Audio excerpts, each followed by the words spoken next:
In the brutal drama of medieval politics, few deaths were as deliberately crafted to send a stark and terrifying message as the fate that befell Hugh Despenser the Younger in November of the year 1326.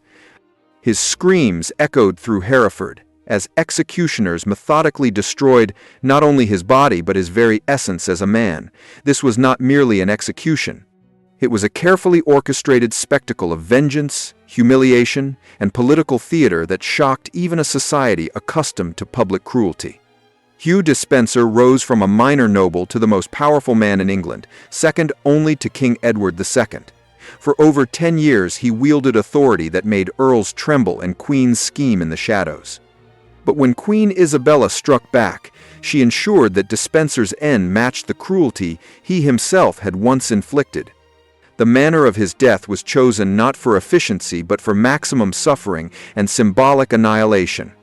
Medieval chroniclers, usually restrained in their accounts of violence, describe Despenser's execution with unusual detail and barely concealed satisfaction.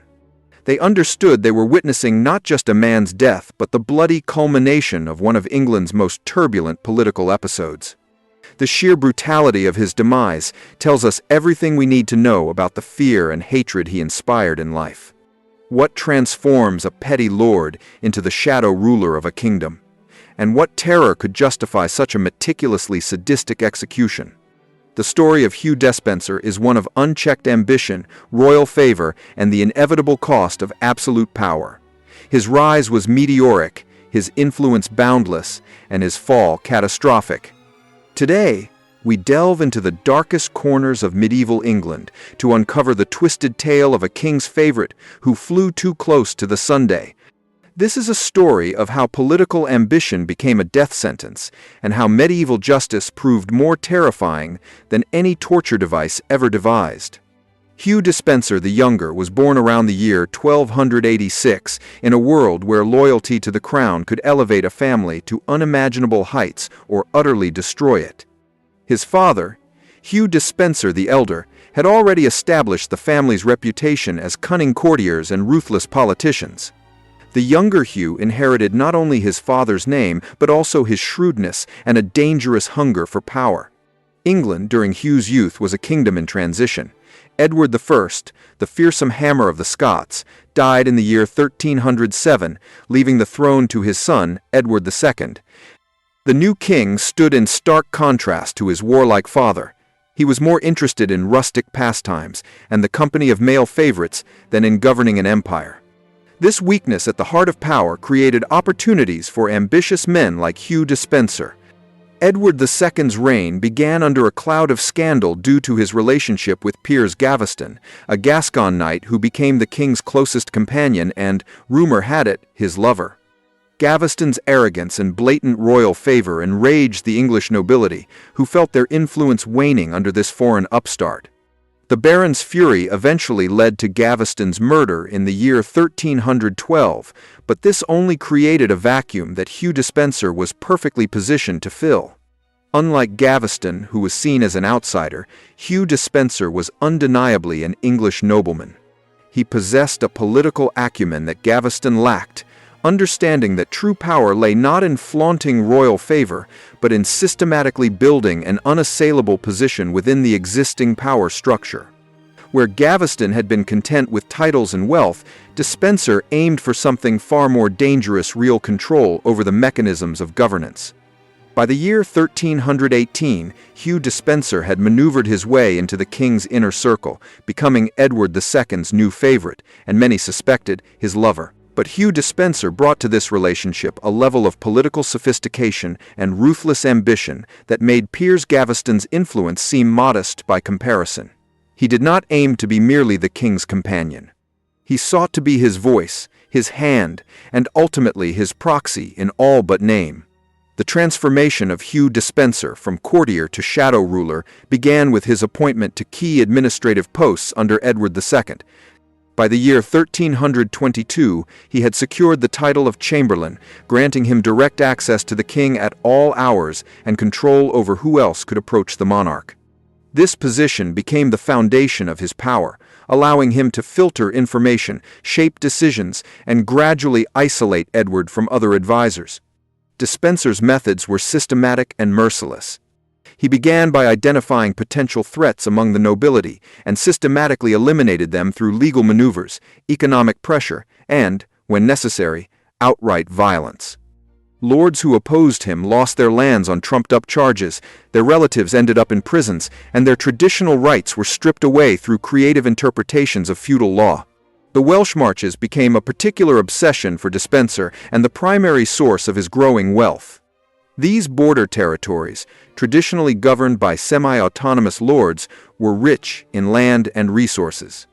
Despenser used his influence over the king to provoke conflicts with the marcher lords, then seized their lands after their defeat or exile. Within a few years, he had amassed a personal domain comparable to the king's own. What made Despenser particularly dangerous was his understanding of bureaucracy and law. Unlike previous royal favorites who relied solely on the monarch's protection, Despenser built a network of legal justifications for his actions.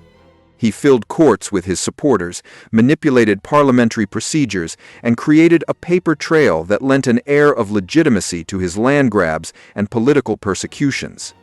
This systematic approach meant his victims were often legally powerless to resist. By the year 1324, Hugh Despenser had effectively become the ruler of England in all but title. Edward II, increasingly dependent on his favorite's counsel and affection, rarely made significant decisions without consulting him. Foreign envoys reported that audiences with the king were pointless without Despenser's presence, and real negotiations took place in private meetings with the favorite.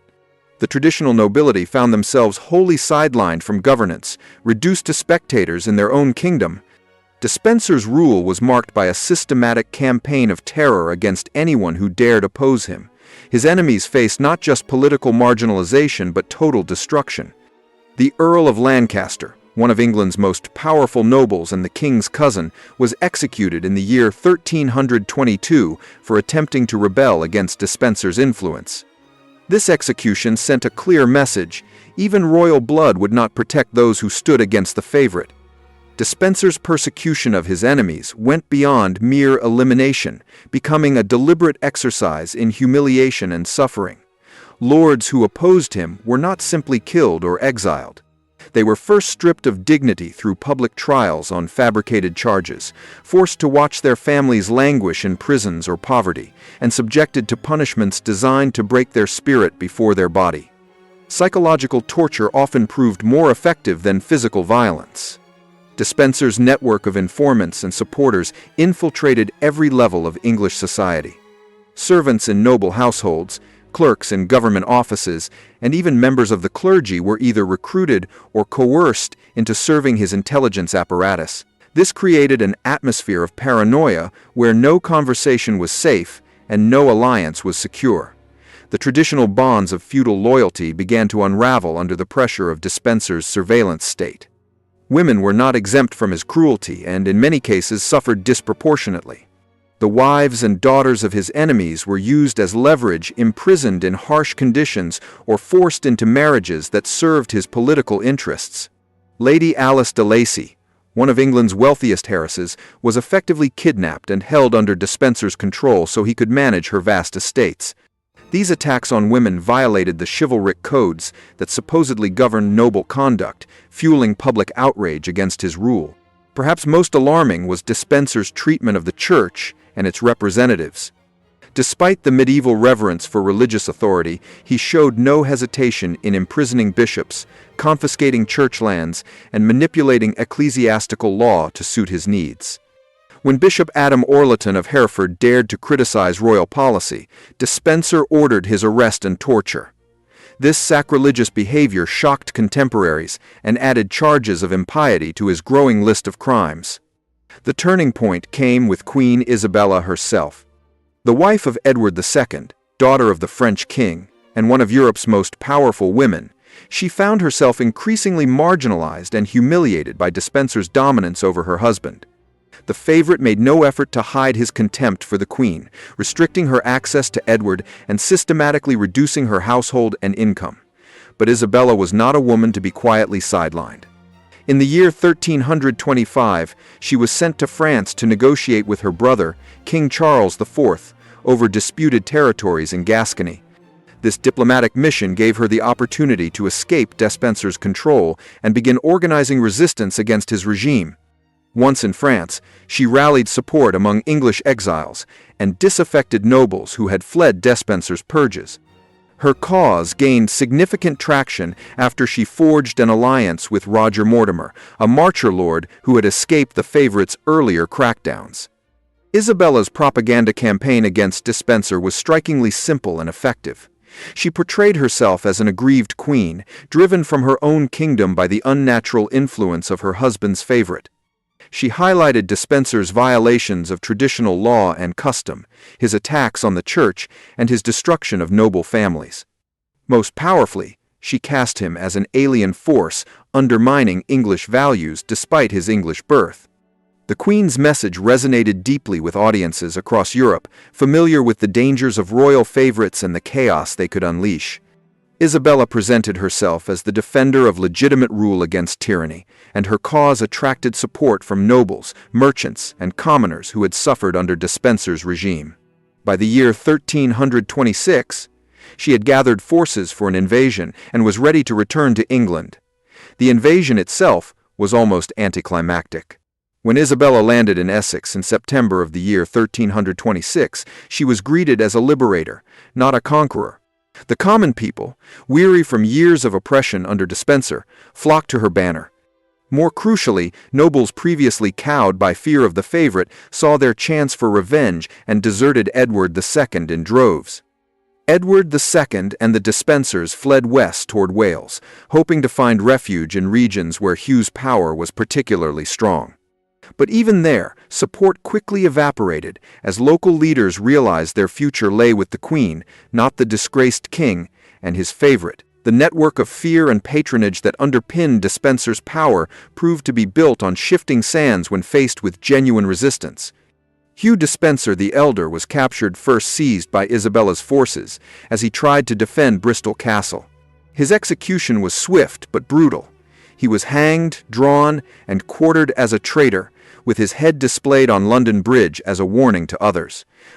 But this was merely a prelude to the main event that followed the capture of his son. Hugh Despenser the Younger was finally apprehended near Llantrisant in Wales on the 16th day of November in the year 1326. Contemporary chronicles describe him as already broken by the collapse of his world.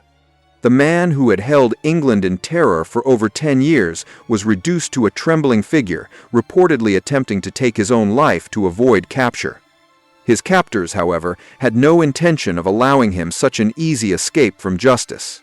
Despenser's fate was never in doubt, but the manner of his execution was meticulously planned.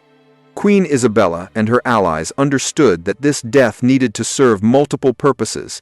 It had to satisfy the bloodlust of Despenser's many victims, act as a warning to future royal favorites, and symbolically cleanse the kingdom of his corruption. The execution they devised was a masterpiece of medieval political theater. On the 24th day of November in the year 1326, Hugh Despenser was brought to Hereford for his final performance. The choice of location was deliberate. Hereford lay in the Welsh Marches, where his power had been strongest, and it was the diocese of Bishop Adam whom Despenser had tortured. The gathered crowd was immense, drawn not only by morbid curiosity, but by a genuine desire to witness the end of their oppressor. Despenser was not granted even a perfunctory trial, though his crimes were read aloud to the assembled masses. The list was extensive: treason against the crown, theft of royal lands, persecution of the nobility, attacks on the church, and corruption of the king's natural affections. Each charge was met with cheers from the crowd, who had waited years for this moment of justice. The executioners were carefully instructed and set to work with the precision of artisans. This was not to be a simple beheading or hanging. It was to be a demonstration of what happens to those who dare disrupt the kingdom's natural order. Every element of the punishment was laden with symbolic meaning, and every cut was calculated to maximize suffering while preserving consciousness. First, Despenser was stripped naked and paraded through the streets of Hereford, allowing the crowd to see the physical reality of the man who had held them in fear for so long. The once mighty favorite, reduced to shivering flesh, became an object of ridicule and hatred. Spectators shouted verses mocking his relationship with the king and hurled refuse at his defenseless body. The execution itself began with Despenser being tied to a horse and dragged through the streets, his body battered against stones and debris. This preliminary torment served to weaken him physically while entertaining the crowd. By the time he reached the scaffold, he was bloodied and barely conscious. But the main act was only beginning. The execution of Hugh Despenser was designed as a systematic annihilation of his identity as a man, a noble, and a human being. The first stage involved hanging him by the neck, but not to death. The rope was carefully chosen to cause agony and loss of consciousness without ending his life. As he dangled, gasping and choking, the crowd jeered and mocked the man who had once held their fates in his hands. When Despenser was cut down, still alive but barely breathing, the second phase began. In a deliberate mockery of his supposed relationship with King Edward II, the executioners proceeded to castrate Despenser, severing his genitals with a knife and casting them into a pre-prepared fire. This act was both literal and symbolic, signifying the severance of the unnatural bond between king and favorite while inflicting the most intimate form of humiliation. Next came disembowelment. Despenser's abdomen was sliced open, and his entrails were slowly extracted while he remained conscious. Medieval medical knowledge allowed the victim to stay alive during this process, and the executioners were skilled in prolonging suffering. His heart was cut out and thrown into the fire, a symbolic destruction of the source of his perverse affection and treasonous thoughts. Throughout this ordeal, Despenser remained conscious, his screams mingling with the crowd's jubilation. Contemporaries noted that he tried to speak, perhaps pleading for mercy or seeking confession, but his words were lost in the cacophony of his own agony and the crowd's celebration. The man whose voice once silenced entire courts could now not be heard over his own suffering. The final stage of the execution involved quartering Despenser's body. His limbs were tied to horses and torn from his torso in a spectacular display of dismemberment. His head was severed and displayed on London Bridge alongside his father's as a warning to others. The remaining parts of his body were sent to various cities across England, ensuring his destruction was witnessed throughout the realm. The immediate aftermath of Despenser's execution was a mix of celebration and political maneuvering. The crowds in Hereford reveled late into the night, turning the death into a festival rather than a somber execution. Songs and verses mocking the fallen favorite spread across England, many of them overtly crude and aimed at further degrading his memory. Queen Isabella moved swiftly to consolidate her power and legitimize her rebellion.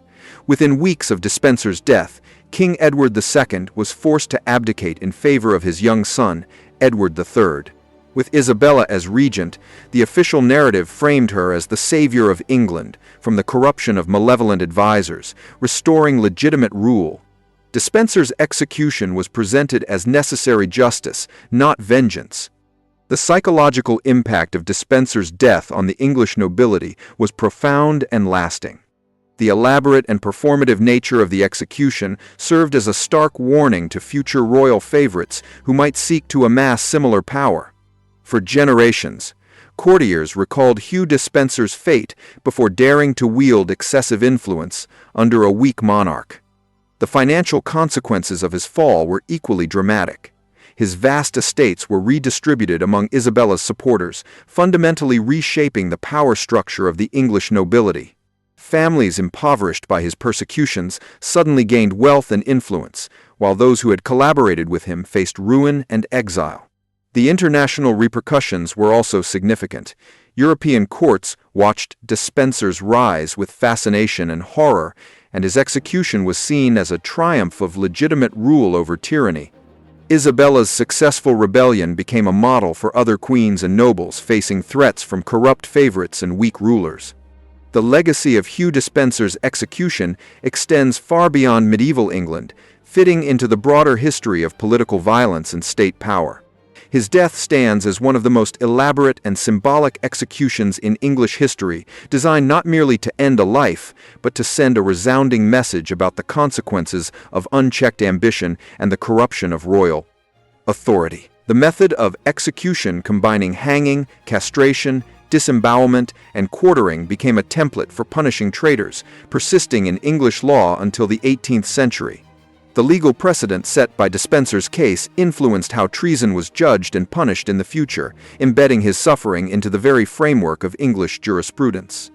Modern historians continue to debate the extent of Despenser's crimes and whether his execution was proportionate to his actions.